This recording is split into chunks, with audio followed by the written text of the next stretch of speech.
are struggling with. Cancer is the second leading cause of death in this country, leaving over 500,000 families each and every year without mothers, fathers, or children. But there's some good news. Canadian research team has come up with DCA. They believe it's a cheap and simple drug that kills almost all cancers. You heard that right. The real story is you can't have it. Not because it's unsafe, but because your blood's going to shoot out of your eyes, because it doesn't make any money. You and I know there's big money to be made when pharmaceutical companies develop new life-saving drugs. But the gravy train doesn't last for long. After investing millions and millions of dollars into research and to the development of a new drug, companies only have a few years to make their money back, plus a profit, before their patent expires, and competing companies can make a generic form of the same drug. So, back to this Canadian team and DCA. They're working out of the University of Alberta in Edmonton, Canada, and scientists have tested DCA on human cells cultured outside the body. They found that it killed lung, breast, and brain cancer cells, but not healthy cells. Got it? That's revolutionary. This is bordering on a cancer miracle. Tumors in lab rats that were deliberately infected with human cancer also shrank drastically when they were given DCA. So, where's the problem? Well, since DCA has no patent, that means it can be made generically from day one. No exclusivity equals no value. You know, I heard that today and I thought, you know, once in a while, maybe capitalism needs to be reminded of the value of human life. Dr. Evangelos Mikalakis, he is one of the leading researchers working on DCA out of the University of Alberta. Doctor, am I overstating this? Do you believe this is a cure for many cancers? I'm not sure I would call it a miracle, Glenn.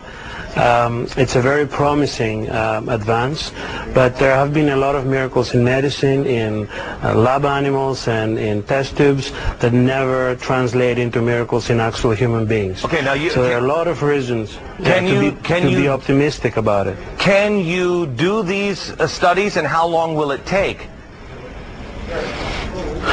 We are about to start these clinical trials in human beings here at the University of Alberta, and we think we'll be starting somewhere in the next couple of months.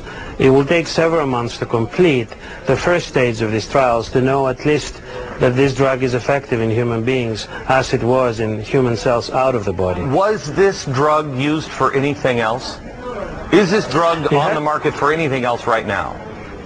It's not in the market, and you cannot find it in pharmacists. You can buy it in bulk from chemical companies, cell chemicals. However, it has been used for over 30 years to treat very rare conditions of metabolism, usually in children.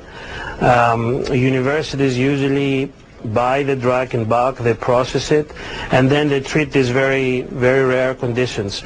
We know that it's relatively well tolerated. There are some mild toxicities in these patients, but of course we don't know how patients with cancer will react to that. So this is something you could buy at a chemical company. There are going to be people who read about this, like I did today. If I had cancer, I got to tell you, I'm not waiting the 2 years for the human trial.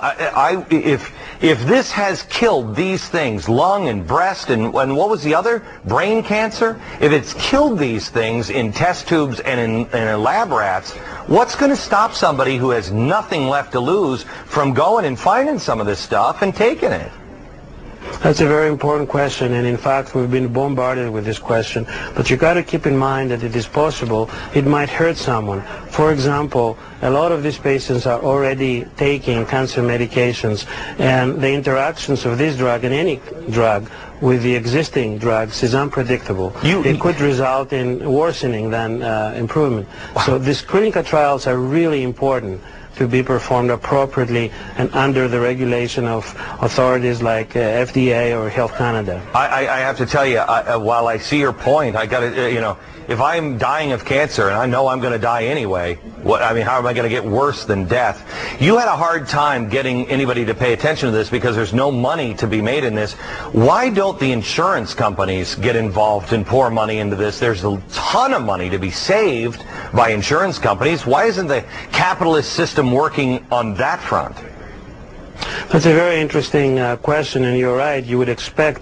I think there are some laws preventing the insurance company in investing in research, but I'm not a lawyer to tell you that. I think there is some regulations. It's not that easy to do that.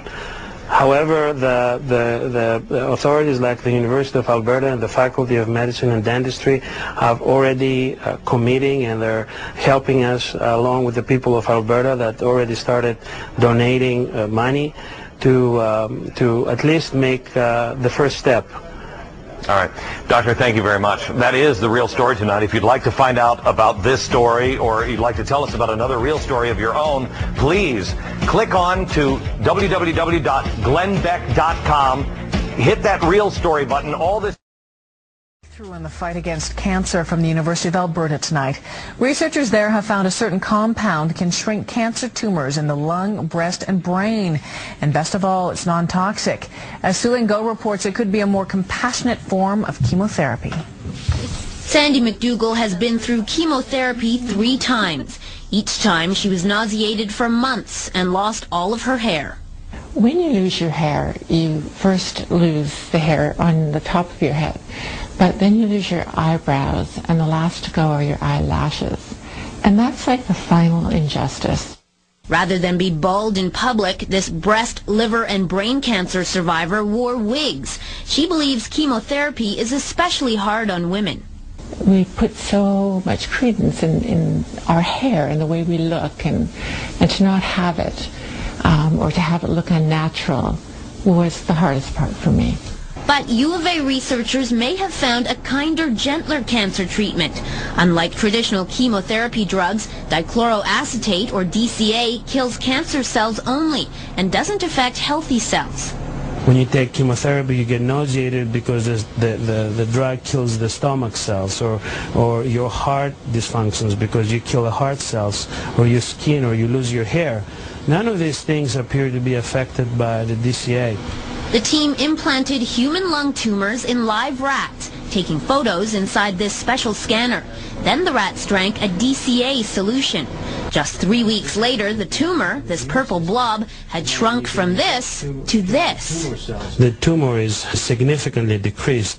Decreased by up to 70%, with no negative side effects for the rat. Dr. Evangelos Mikolakis explains cancer changes a cell's metabolism, making it resistant to death.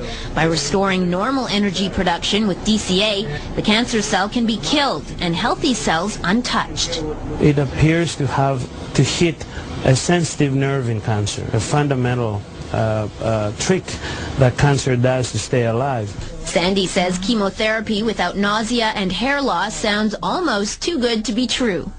Something like this would be the most fantastic thing ever. And if she ever does have to go through cancer treatment again, she'd be thrilled to keep her wigs in the closet.